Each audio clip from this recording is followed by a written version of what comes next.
कर अनाकानी सुघरे कर कहानी, झनकर अनाकानी सुघरे कर कहानी।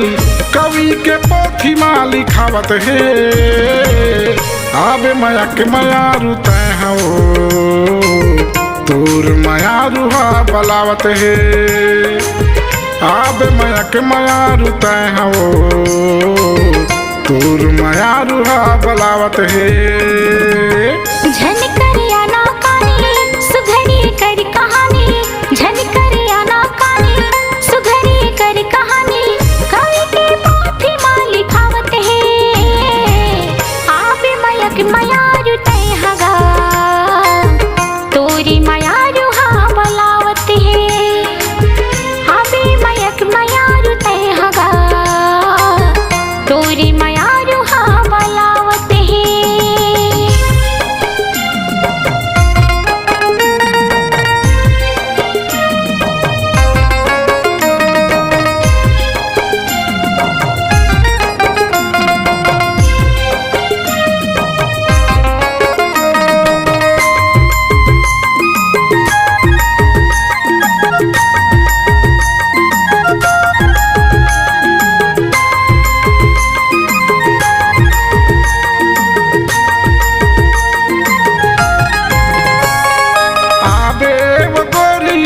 संझा के बेरा तैहा वो आमरैया, दोनों गोठिया तेन माया के बोली मिलके हमन जहुरिया।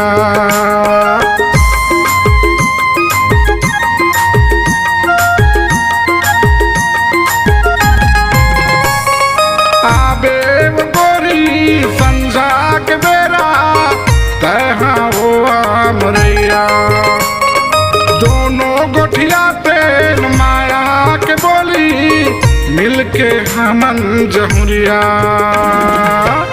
हौला धर के तजा था जीव पानी, हौला धर के तजा था जीव पानी।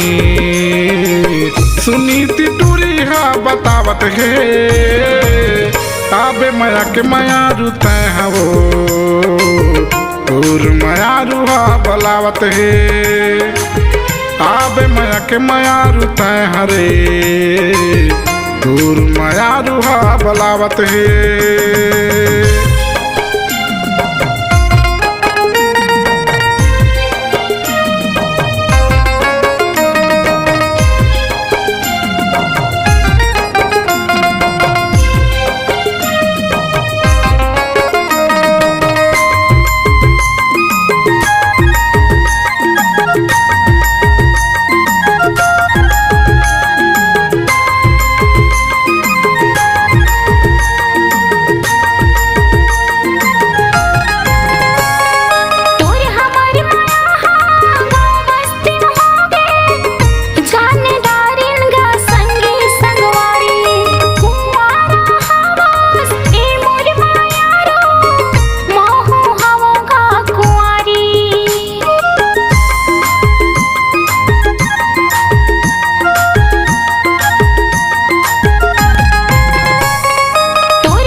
लक्ष्मण आगे तिहार लावो बलावो ए मनसियन का करी दुनिया चल दोनों मड़वा गड़ाबो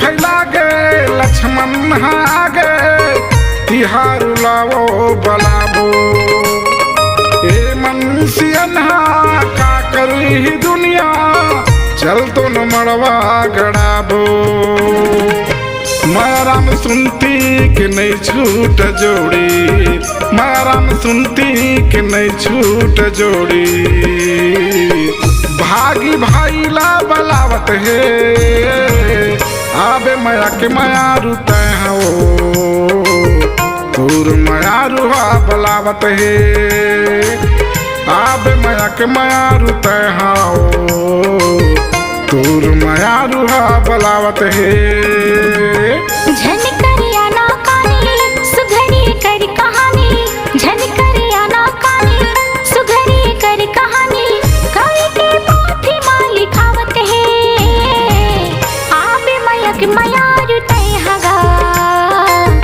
तोरी मयारु हा बलावत है आबे मयक मयारु तय हाओ तूर मयारु हा बलावत है तोरी मया मुला बलावत है तूर मयारु हा बलावत है।